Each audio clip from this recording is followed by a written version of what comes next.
안녕하세요. 인포맥스 라이브 김열매입니다. 안녕하세요. 한사입니다. 네, 오늘은요. 백영찬 상상인증권 리서치 센터장님 나와주셨습니다. 안녕하세요. 안녕하세요. 예. 안녕하세요. 네. 지난번에 유가부터 시작해서 에너지 산업 전반에 대한 기초 세미나를 저희에게 해주고 가셔서요. 반응이 너무 좋았는데 좀 아쉬웠다. 지금 시장에서 관심이 많은 화학에 대해서도 좀 해주셨으면 좋겠다. 이런 반응이 있어서 오늘 저희가 모셨습니다. 주제가 흔들리는 판도 속의 화학산업 사이클이에요. 네, 오늘도 자료 준비해 오셨다고요. 네, 한 수 또 배워보도록 하겠습니다. 네, 먼저 뭐부터 시작할까요? 최근에 제가 최근에 이제 실적부터 좀 보시죠. 네. 그러니까 결론적으로 제가 뭐 두 가지식으로 말씀드리면 저는 화학이 아직까지 좋은 징조를 전혀 못 보이고 있어요. 실적만 보거나 여러 가지 뭐 스프레드 같은 거 보면. 근데 그래서 오히려 순수 화학들, 그러니까 뭐 대표적인 종목들인 롯데케미칼이나 대한유화나 아니면 금호석유 이런 기업들에 대해서 긍정적 접근을 해야 된다라고 좀 보고 있거든요. 그걸 먼저 모두에 말씀드리고 지표를 좀 보도록 하겠습니다. 잠깐 화면을 좀 봐주시면 지금 보시는 화면이 대표적으로 지금 실적에 대한 부분입니다. 왼쪽 그래프는 국내 기업들에 대한 실적이고요. 오른쪽 기업은 외사 5개 기업들에 대한 겁니다. 참고적으로 왼쪽에 있는 그림은 대한유화, 롯데케미칼, 금호석유 3개 기업에 대한 매출액과 영업이익과 영업이익 유추인데 잘 보시면 그냥 둘 다 그래프가 뭔가 비슷한데요. 2분기, 그러니까 적어도 2년 전입니다. 작년이 아니고요. 2021년 2분기 보시는 것처럼 2021년 2분기를 정점으로 수익성과 이익이 모두 감소하기 시작했고요. 6개 분기 이상 수익성이 하락했습니다. 그래서 이미 적자로 돌아선 거는 2개 분기 연속이고요. 이게 국내사가 그렇고요. 오른쪽에 보시면 외국계 기업 5개 기업들도 지금 작년, 그러니까 2년 전 2분기가 정점이었고 그때부터 이미 꺾이기 시작해서 이미 코로나 직후의 어떤 수익성 하락 정도 수준까지 이미 영업이익률로 보면 3%인데 이게 어떤 의미냐면 바스프나 라이온델바제네 같은 글로벌 탑 매니저먼트 기업들이니까요. 이미 실적은 바닥은 저는 찍고 있다. 다만 아직 개선되는 그 모습이 보이지 않아서 확신을 못 드는데 저는 조심스럽게 이 실적들이 올해 늦어도 3분기, 빠르면 2분기에 플러스로 돌아설 거로 보고 있거든요. 그러니까 5월, 6월부터는 영업이익이 플러스로 돌아선다는 거예요. 지금 저희는 2월에 서 있지만, 그러니까 저는 지금부터 비중을 더 확대해야 된다. 오히려 시장이 조정받고 있고 일부 화학기업들이 조정받는다 하는데 조정도 없었을 겁니다. 올라간 것도 없었기 때문에 여하튼 저는 실적의 선행성을 보면 2월, 3월에 비중을 확대하자는 게 제 기본적인 생각입니다. 화학 주식이 올해 좀 많이 올랐는데 롯데캠은 사실 오른 게 없는데 나머지 화학 종목들은 사실 상대적으로 되게 많이 올랐고 대신에 정유업종이 주가가 안 좋아서 어떤 분들은 상대적으로 안 오른 정유업종이 마진도 좋으니까 오히려 지금부터는 단기적으로 정유가 좋다고 얘기하는 분도 있거든요. 그래서 어닝이 좋아질 거니까 이미 올랐다에 대해서는 혹시 어떻게 센터장님은 보세요? 일단 그것도 결론부터 말씀드리면 그 정유는 여전히 마진이 좋죠. 근데 아쉬운 거는 작년에 워낙 좋아서 작년을 못 이기거든요. 이거는 다른 부분이죠. 그러니까 쉽게 말하면 작년에 베이스 이펙트상 올해 영업이익이 작년에 예를 들어서 100이라는 영업이익이 나왔으면 올해는 70이 나오는 기업하고 작년에 20이 나오는데 올해 50이 나오는 기업이 어떤 게 더 좋은 기업일까요? 주가 측면에서. 그 컴퍼니와 이제 쉽게 말하면 주가가 좋은 기업은 다른데 쉽게 말하면 정유는 약간 실적 여전히 견조하지만 작년보다 좀 낮아지는 거고요. 작년, 재작년에 화학기업은 적자였다니까요. 롯데케미칼은 지금 6개 분기 연속 적자를 기록하고 있거든요. 그게 흑자가 턴어라운드 한다는 거하고는 좀 다른 것 같고요. 그래서 저는 여전히 실적은 정유가 좋지만 주가는 오히려 화학이 좋을 거다라고 말씀드리고 그래서 아까 말씀드린 대로 주가가 지금 어디가 올랐는지도 좀 점검해보는데 그 이유를 좀 설명드릴게요. 자연스럽게 자료 화면을 좀 보시면 LG화학부터 여기 정유나 화학이 좀 섞여 있습니다. 근데 이제 2022년 주가와 올해 YTD 절대 주가 둘 다 비교를 좀 해봤어요. 보시면 화학기업들이나 정유기업 모두 작년에 주가가 다 안 좋았어요. 보시면 LG화학, SK이노베이션, SKC, 뭐 롯데케미칼 다 안 좋았고요.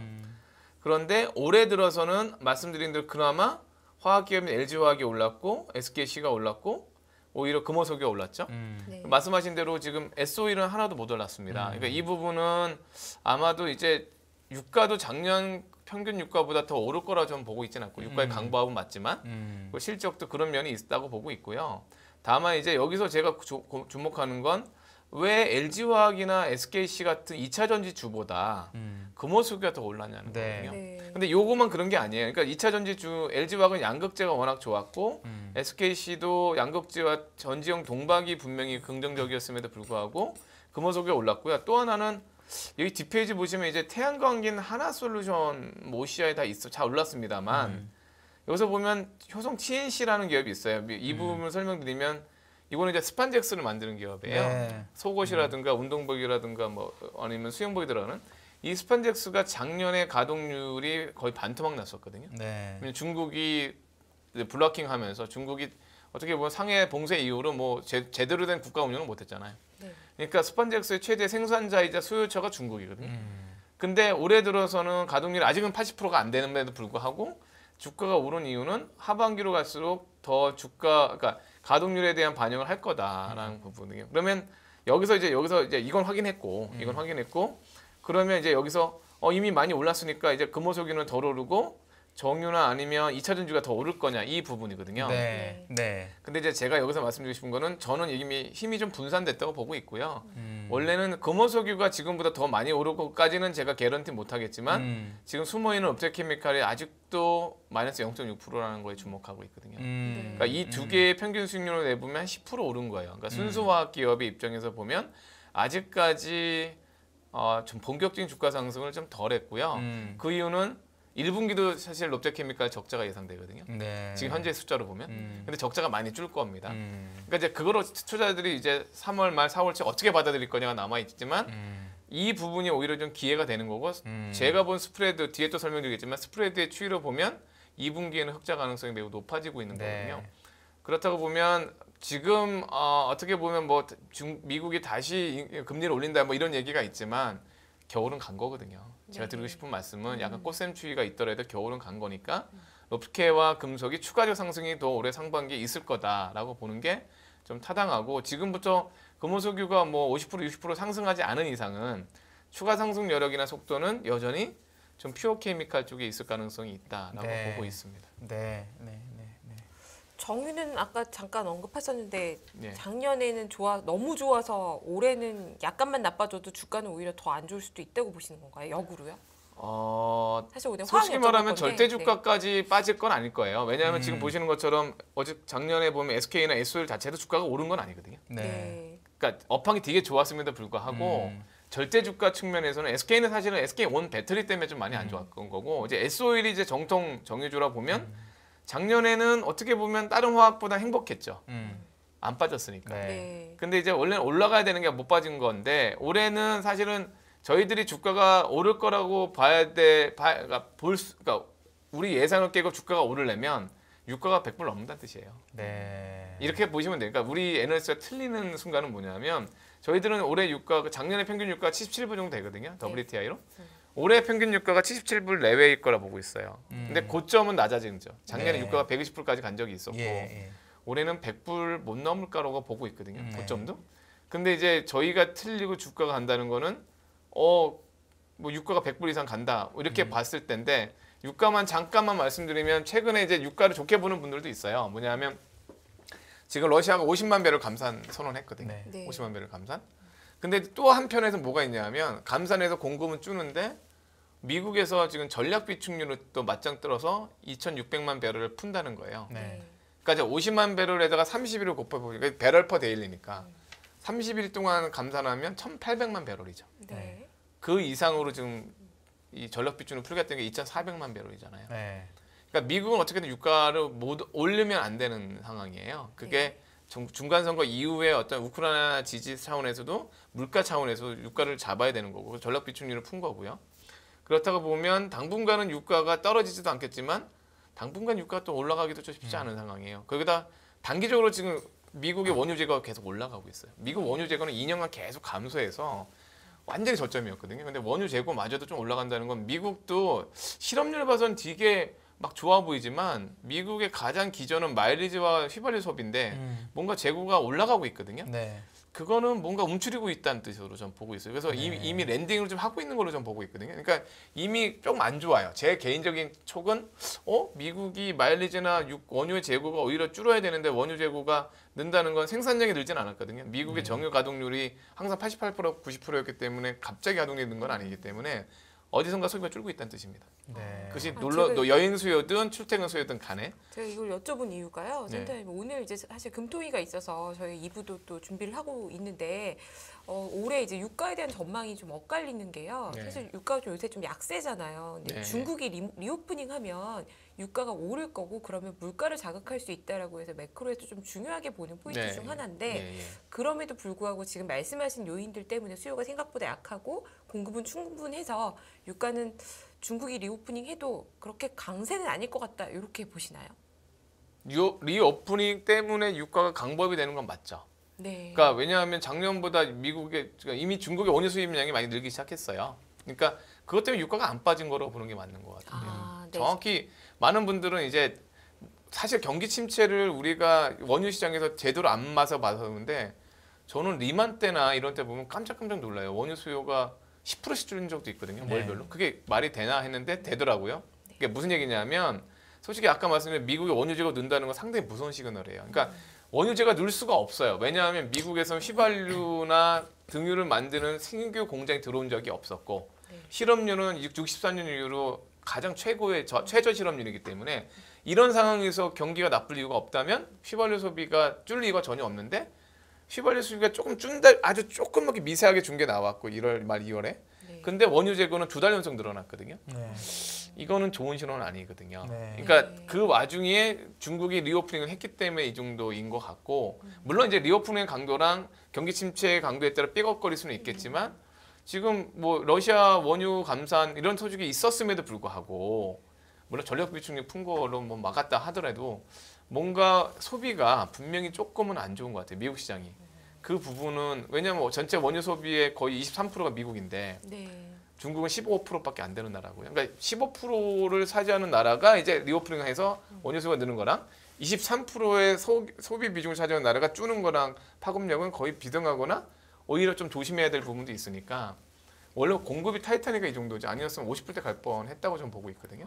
러시아 감산도 뉴스가 나오긴 했는데 며칠 있다가 무슨 러시아 현지 신문을 다시 인용해서 감산을 결정했지만 러시아 원유를 수출하는 사람들은 그 말을 안 듣고 열심히 수출하고 있어서 효과가 전혀 없다. 유가가 훨씬 더 많이 빠질 거다라는 글도 제가 봤거든요. 이거는 진실인가요? 아닌가요? 아니 솔직히 말씀드리면 이거를 다 가려낼 저는 능력은 없어요.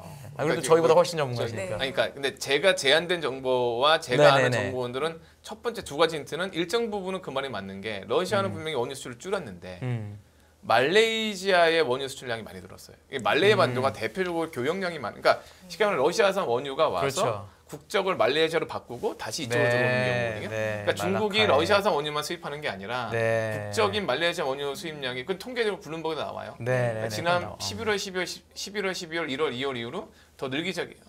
먼수점 먼수로 5%씩 늘기 시작했거든요. 그러니까 그거는 제가 그래프를 안 갖고 왔지만 분명히 저희 매크로 팀에서 갖고 온 데이터는 나중에 한번 보여드릴게요. 늘었거든요. 그 얘기는 아까 말한 대로 러시아 수출이 100이 줄었으면 40, 50은 적어도 우회 수출을 하고 있다. 그 부분은 일정 부분은 맞는 얘기였습니다.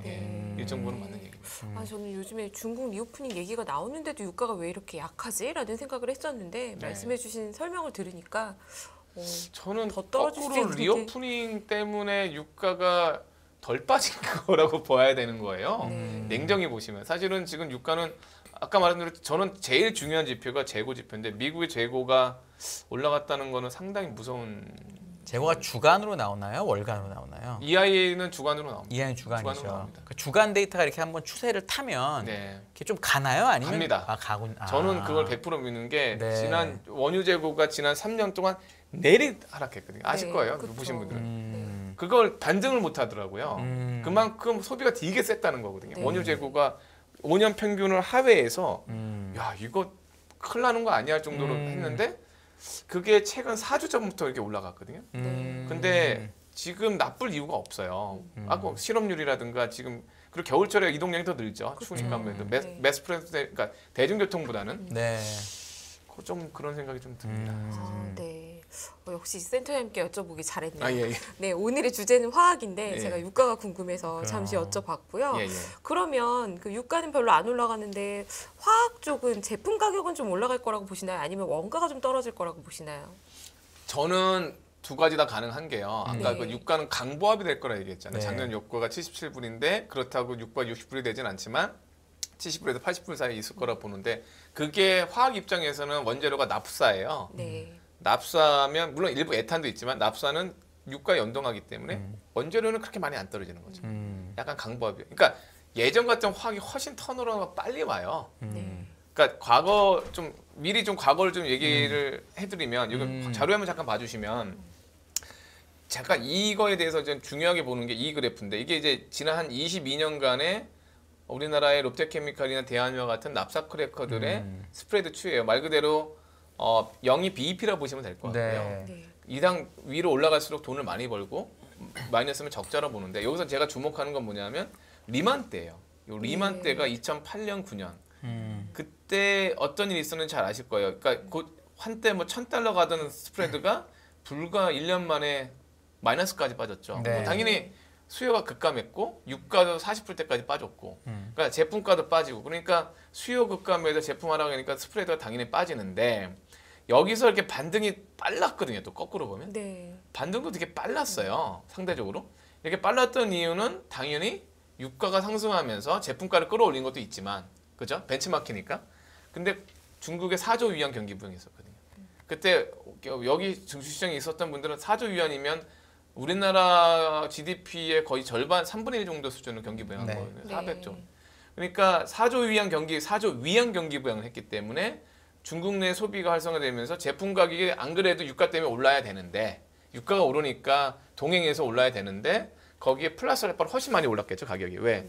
내구재 소비, 플라스틱 소비, 뭐 자동차, 가전, 그다음 PVC 이런 수요가 늘었으니까 가격이 유가 상승보다 훨씬 많이 뜨니까 스프레드가 많이 올랐던 거잖아요. 네. 그래서 이렇게 많이 올랐던 거고. 그럼 지금은 어떠냐?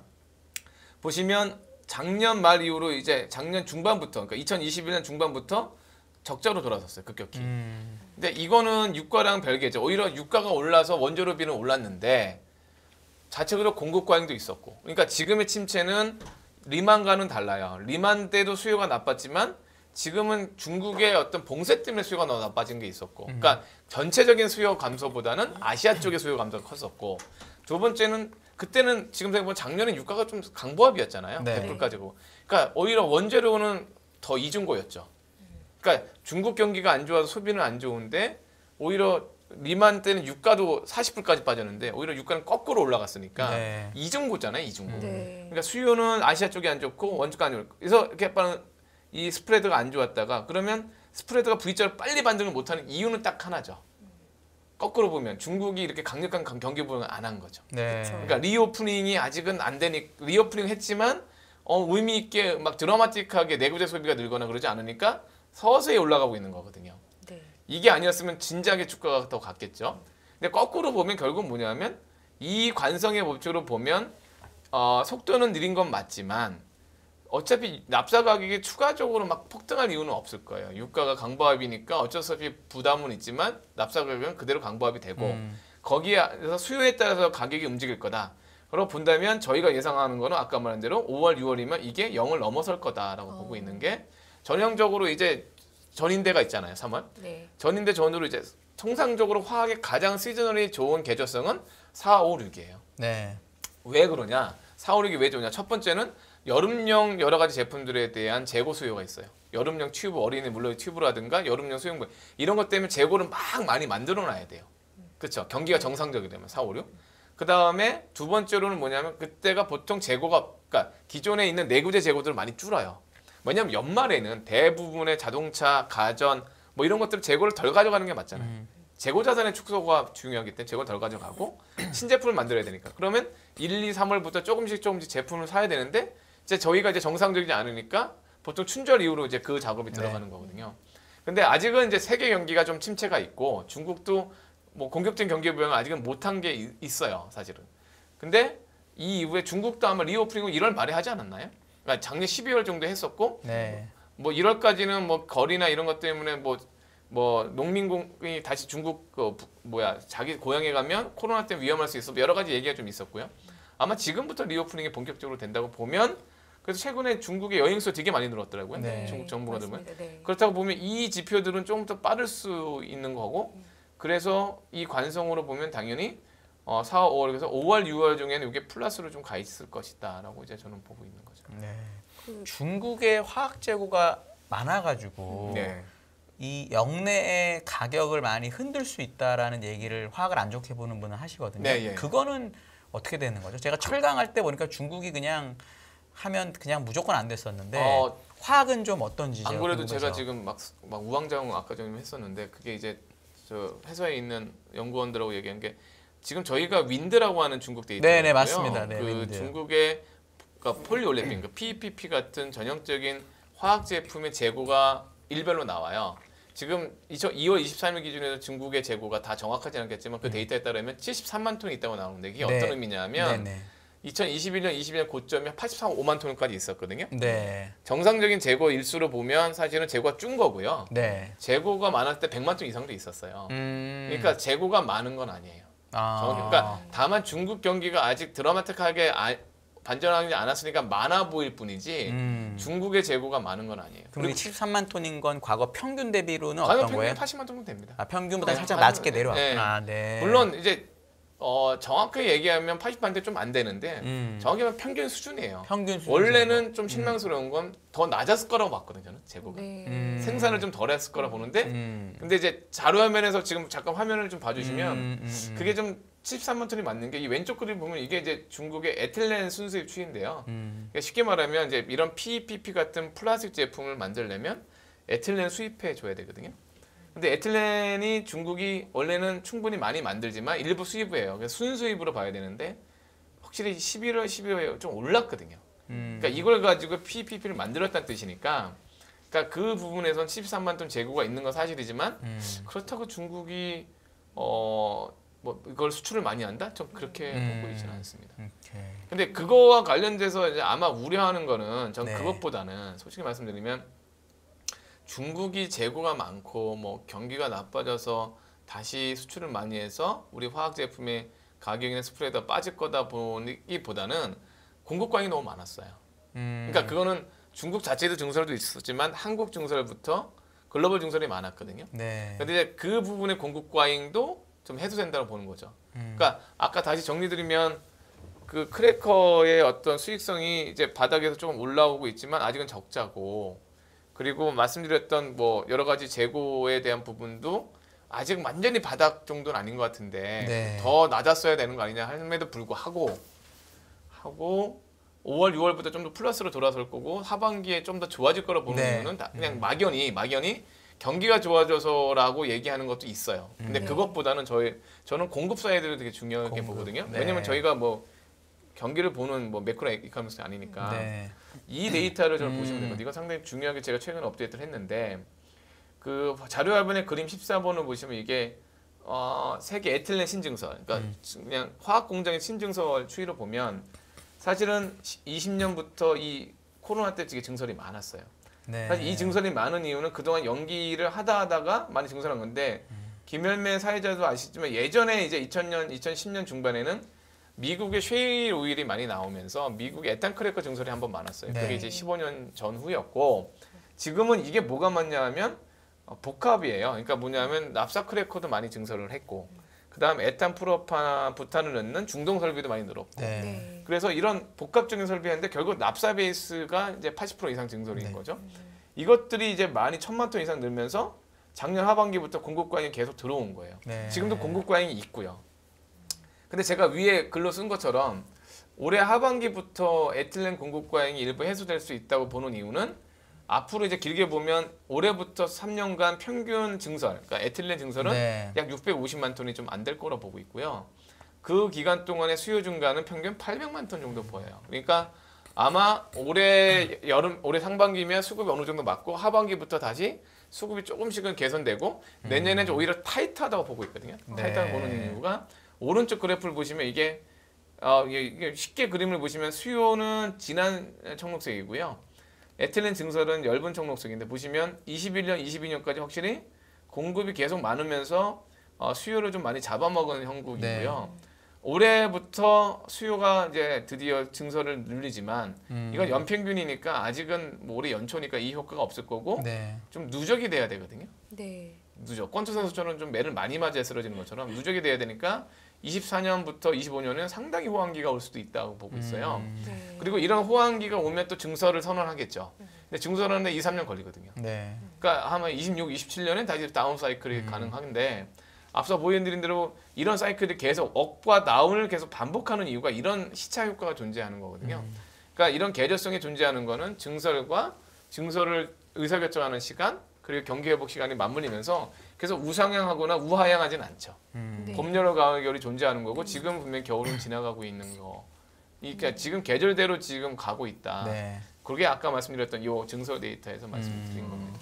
지금 그 바로 앞에 페이지에서 보여주셨던 그 스프레드를 보면요. 그럼 이제 수급이 타이트해서 돌아서는 거는 분명하다. 시간 문제다. 이렇게 보면 레벨도 중요할 것 같은데 왜냐하면 과거에 어떤 시기에는 오르락 내리락 하면서 또 힘들었던 때가 있고 마진이 좋은 구간이 상당 기간 지속된 적도 있는데요. 어느 쪽으로 보시는 건가요? 솔직히 말씀드리면 제일 좋았던 건 보시는 것처럼 2003년, 4년, 5년 이때 중국 브릭스라고 하는 말이 나올 정도로 신흥국 좋았다. 이때는 말이 안 될 것 같고요. 이쪽은 안 될 것 같고 두 번째 호황기는 언제였냐면 15, 16, 17. 이때가 뭐냐면 쉐일 오일 때문에 많은 증설이 있었음에도 불구하고 오히려 그래서 중국이 다 증설을 안 했거든요. 미국 때문에.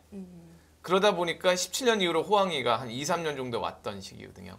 제가 보기에는 아마 그 고점이 여기 보시면 21년도에 일시적인 잠깐 동안의 호황기가 있었던 이 사이클 500불에서 600불 정도 사이클까지는 저는 올라올 거지 그게 아마 내년 중반일 거예요. 이 500불까지 가는 시간은 그래서 저희들 투자를 볼 때는 결국 실적에 선행하는 움직임을 할 거고 결론은 지금은 비중을 확대하는 거고 내년 올해 겨울에는 오히려 비중을 축소해야 될지도 모르는 거죠. 왜냐하면 실적은 계속 증가하지만 실적의 고점이 내년 여름일 수도 있습니다. 사이클로만 보면 그래서 원래 저희들이 보는 코스피보다 오히려 더 선행할 수도 있는 지표들이에요. 화학사 스프레드들이. 적어도 코스피 약간 동행하거나 선행할 수 있다고 보고 있는데 그래서 지금 비중 확대는 시기가 맞고 올해 4분기부터 내년 1분기에는 실적의 높이나 주가의 수준에 따라서는 비중을 축소하는 시기가 맞으니 지금은 여하튼 비중을 확대하는 게 맞습니다. 아까 주가를 말씀하실 때 보니까 결국 제일 순수화학에 가까운 롯데케미칼이 그래도 못 오른 것 같아서 제일 나아 보이고 금속도 좋긴 한데 좀 그동안 많이 올랐으니까 조금 그래도 둘 중에는 좀 덜 선호하고 이런 느낌이신 거죠.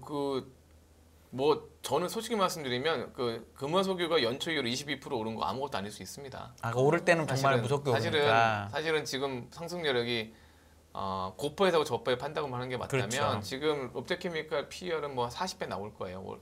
적자면 P도 없겠죠. 그러니까 제 말은 뭐 선호도는 굳이 얘기하면 로케나 대한유화가 순수하게 맞고 그다음 금호석유 뭐 하나 효성 TNC 이 순서겠죠. 근데 하여튼 요 범주들 롯데케미칼, 대한유화, 금호석유, 효성 TNC, 효성화학 이런 효성화학도 되게 힘들었거든요. PP가 영마진 나오면서. 근데 최근 들어 움직이기 시작했고 이런 순수화학들이 앞으로는 충분히 더 승산이 있을 거로 보고 있는 건 변함이 없습니다. 왜냐면 금속은 제 옛날 경험상 결국 타이어 수요랑 거의 일치하는데 그래서 드라이빙 시즌 되면 주가 오르고 막 이랬던 경험이 있거든요. 근데 만약에 아까 얘기하신 대로 지금 미국의 원유 재고가 좀 많이 나오는 게 미국의 경기가 안 좋다는 사이클이고 뭐 이렇다면은 혹시 그 시즌에 그 계절성이 이번에도 안 되는 거 아닌가라는 생각을 저도 드는데 그건 어떻게 보세요? 그거는 잠깐 설명을 좀 드리면 여기 화면을 잠깐 보시면요. 아까 말씀드린 경기도 중요하지만 이 화학 에너지들이 어려운 건 제품별의 수급도 되게 중요해요. 예를 들어서 쉽게 설명을 드릴게요. 지금 시간이 좀 지났지만 자 투자자분들을 위해서 6페이지에 보시면 지금 그림 7번에 LDP가 뭐냐면 대표적으로 농업용 필름이라든가 그 다음에 샴푸나 각종 케이스, 사출력이죠. 몰딩, 케이스, 그 다음에 우리가 뭐 종이 컵에도 1g 정도 발라져 있거든요. 그런 LDP가 대표적으로 내구재인데 이들의 가격과 스프레드를 보면 이미 작년 여름 이후로 뭔가 가격도 조금 반등하고 스프레드도 올라가요. 적어도 그 2020년 1월, 그러니까 그때 그 코로나라는 게 처음 나오면서 작살로 죄송합니다. 하여튼 안 좋았던 그 시기에 어떤 가격과 스프레드를 벗겨냈거든요. 근데 ABS는 어디에 쓰이냐면 IT 제품의 케이스죠. 노트북에 랩탑에 들어가는 케이스라든가 TV에 지금 반짝거리는 플라스틱 케이스, 폴리카보네이트와 ABS를 합쳐서 만드는데 ABS 그런 건데 ABS는 여전히 뭔가 약세거든요. 이게 왜 그러냐면 IT가 회복이 지연됐다는 신호일 수도 있고요. 그렇지만 중요한 거는 공급이 많아요. ABS 증설이 많거든요. 왜냐하면 워낙 호황기였기 때문에 2020년, 21년 증설을 많이 했어요. 그러니까 이 부분이 둘 다 증설은 있지만 아무래도 ABS 더 많았던 측면도 있고 IT가 조금 회복 지연되는 신호도 있지만 여하튼 그런 거고요.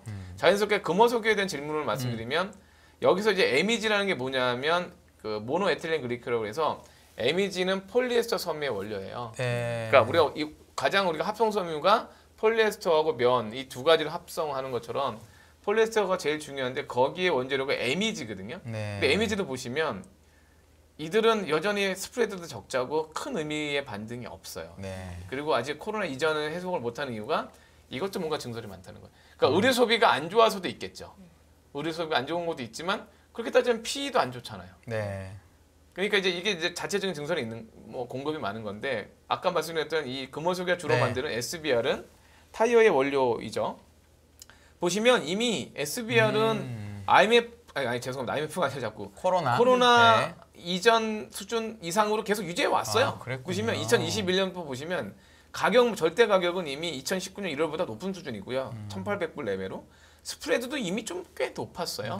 최근에 이제 빠진 거는 이제 상해 봉쇄 이후로 좀 급락했다가 다시 올라오는 거고 막대 그래프나 선 그래프 모두 이제 이때를 했는데 그러니까 이제 금속이 최근에 이제 그 작년 재작년 주가가 좋았던 거는 SBR, BR 때문이 아니고 타이어 때문이 아니고 혹시 들어본 MB 라텍스라고 라텍스 장갑 때문에 좋았죠. 그러니까 코로나 때문에 의료용 장갑 라텍스 장갑이 되게 호황이었고 그래서 MB 라텍스라고 하는 제품이 전체 매출액의 15%밖에 안 되는데 이게 영업이익의 50% 이상을 설명해 주기 시작하면서 22년 주가가 되게 좋았는데 그 후로 이제 작년 하반기부터 빠진 거는 물론 이제 SBR 가격이 빠진 것도 있는데 라텍스가 급락을 했어요. 3,000불 하던 가격이 이제 1,000불까지 빠졌고요. 그럼 최근에 반등한 거는 어디까지나 이제 이 SBR이 다시 정상화된 모습인데 사회자께서 질문하신 대로 그건 알겠고 타이어 수요가 뭔가 O이나 R이가 안 좋으면 SBR 쪽의 가격이 뭔가 안 좋은 거 아니냐.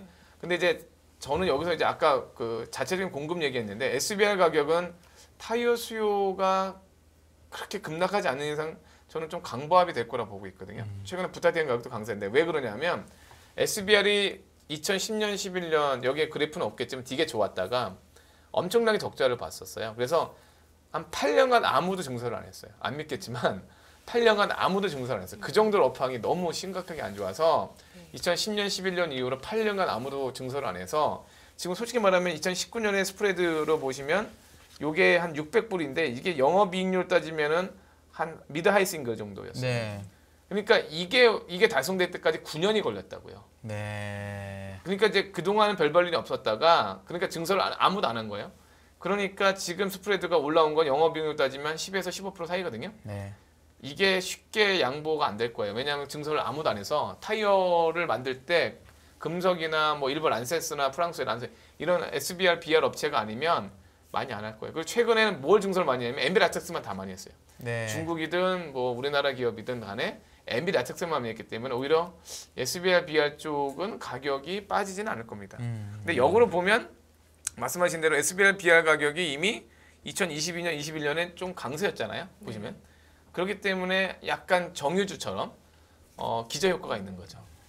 베이스 이펙트가 있는 거죠. 사실은 그때가 좀 세서 가격은 안 빠지는데 그렇다고 막 드라마틱하게 많이 오를 것도 아니니까 그 리스크는 금속에 존재하는 건 맞고요. 오히려 그래서 아까 말씀드린 대로 이런 걸 종합했을 때 가장 좀 전반적으로 올라오는 속도나 제품 포트폴리오를 보면 사실 MEG나 LDP를 롯데케미칼이 제일 많이 만들지 않습니까? 사실은. 그러니까 롯데케미칼 SBR은 안 만드는 거고 이런 측면을 좀 보시면 로케나 대한유화가 좀 더 PPP 폴리에르펜 쪽이 나쁘지 않을 것이고 좀 더 룸이 남아있는 것 또한 맞죠. 제가 보기에는. 근데 롯데케미칼은 올해는 주가 변동이 좀 약한데 언제쯤 그러면 좀 기대를 해볼 수 있을까요? 많이 힘들어서 그렇죠. 왜냐하면 될 듯 하다가 안 되니까요, 사실. 네. 그리고 롯데케미칼이 죄송한 얘기지만 이제 최근에 주가가 못 오른 이유 중에 하나가 일진 머티리얼 이슈도 있어요. 그러니까 로케가 올해 들어가야 되는 캐펙스 4조 원 정도가 되거든요, 사실은. 근데 올해 예상 영업이익은 블룸버그 컨센서스를 따지면 지금 1조가 안 돼요. 네. 8천억 정도로 영업이익을 예상하고 있거든요. 그러면 차입금이 한 2조가 이상 늘어야 됩니다. 에비타를 감안하더라도 캐펙스 4조니까요. 근데 그런 부분 때문에 아직까지 유동성 이런 거에 대해서 약간 좀 오해하는 것도 있어요. 작년 말에 뭐 롯데건설 문제 때문에 롯데케미칼 유동성 지원하고 막 그랬거든요. 네. 그러니까 이런 것들이 있다 보니까 오히려 금속으로 좀 많이 간 건데 사실은 그것도 이제 안정화됐거든요. 이제 3월 말로 인수대금 다 지급하잖아요. 2조 4천억은. 그러면 그 돈은 다 있는 거니까 일단락 된 거거든요. 그때부터 이제 3월 말 4월 초에 이제 프리뷰 실적이 나올 거고 적자는 나오겠지만 사실은 4분기에도 뭐 3천억대 적자가 나왔거든요. 네. 4분기 때는 4천억대 적자였고 아마 1분기 때는 1,000억 미만의 적자일 겁니다. 그리고 2분기에 플러스가 될 거다라고 보고 있거든요. 그래서 그런 식으로 보면 충분히 방향성이나 이런 걸 좀 인내하시고 보는 게 맞는데 약간 노이즈가 있었던 것도 인증모티를 인수 딜던 되는 게 3월 말이니까 그런 식으로 보는 게 맞지 않나 보고 있습니다. 네, 그리고 오늘 또 그냥 넘어가면 섭섭할 부분이요. 네. 그 LG화학이랑 앞에 이제 조금 보여주시긴 했는데 그래도 이 신소재하는 회사들에 대해서 아직 그래도 좀 더 긍정적으로 볼 만한 포인트가 살아 있을지 아니면 앞서 말씀하신 순수 석유화학에 당분간 집중하자는 의견이신지 이게 좀 궁금합니다. 가장 제가 어렵게 보는 게 어떤 때는 성장주를 좋게 보기도 하고 시장에서는 어떤 때는 또 이렇게 저평가의 가치주를 좋게 보기도 해서 되게 좀 조심스러워요. 조심스럽고 결국은 가치주가 반등을 못하면 다시 배터리주를 보는 것 같고 왜냐하면 미래 성장주니까. 그쵸. 근데 이제 저는 어떤 생각이냐면 제 그냥 개인적 생각인데 올해 연중까지는 잘 모르겠어요. 연중까지는 모르겠는데 적어도 올해 상반기에는 순수화학이 더 좋을 거라고 보고 있어요. 주가 상승률. 왜냐하면 제가 본 여태까지 경험상 화학 에너를 15년 하면 느낀 건데 올라갈 때 되게 짧은 기간이에요. 의외로 짧은 기간이에요. 이게 꼭 말씀드리고 싶은 건 뭐냐면 실적은 6개 분기 연속 좋아지겠죠. 네. 앞으로 지금부터 6개 분기. 근데 주가는 1개 분기, 2개 분기에서 다 올라갈 수도 있거든요. 네. 그건 당연할 거예요 아마. 그죠? 보통 이게 사이클 주식들은 그렇다고 보면 아마도 올해 상반기에 수익률로 승부를 걸어야 되는 것 같고요. 지금 벌써 2월 말이에요. 네. 3, 4, 5월에 어떻게 보면 가장 중요한 시점이지 않습니까? 그때 뭐 배터리주도 올라가겠지만 오히려 이런 턴어라운드가 되는 주식에 관심이 있을 때 제가 단언컨대 실적은 내년 상반기까지 좋아할 겁니다. 네. 뭐 폭은 어떻게 가든 근데 주가는 아마 한 개 분기, 2개 분기 가능성이 있거든요.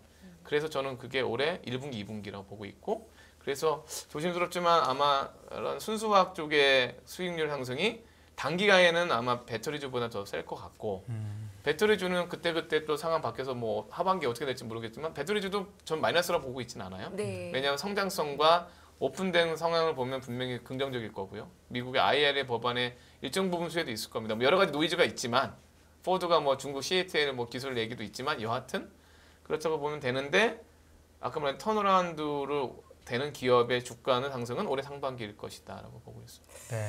네, 오늘도 또 이렇게 다양한 화학 기업들을 하나하나 짚어주셔서 시청자분들께 많은 도움이 되었을 거라고 생각이 되고요. 저희가 오늘은 1부, 2부, 3부 이어가야 해서 짧지만 아쉽지만 또 먼저 보내드려야 될 것 같습니다.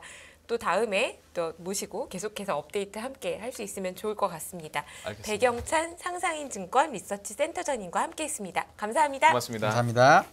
전례 없는 금리 인상이죠. 환율 너무 어려워요. 결론만 알려주세요. 당신은 외환 모태솔로입니다. 환율 그동안 너무 어려우셨죠? 이제는 쉽다 말할 수 있을 거예요. 오늘부터 환율과 썸 타시겠습니까?